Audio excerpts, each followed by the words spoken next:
Whoa, this sprayer looks way more serious than expected. Let's unbox the cordless paint sprayer and see everything inside.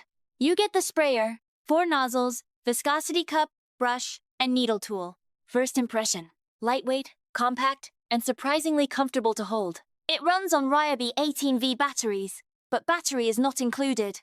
That cordless design immediately feels easier for moving around. Perfect for fences, furniture, cabinets, and indoor touch-up work. The motor feels powerful, not flimsy like cheap spray guns.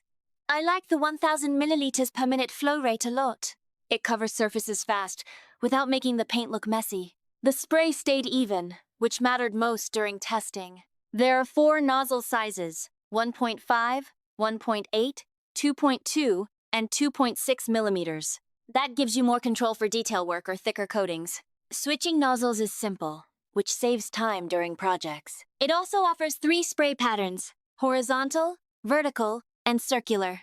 That flexibility makes it much more useful than a basic sprayer. For furniture refinishing, the finer settings really help. For larger walls or panels, the wider spray is faster.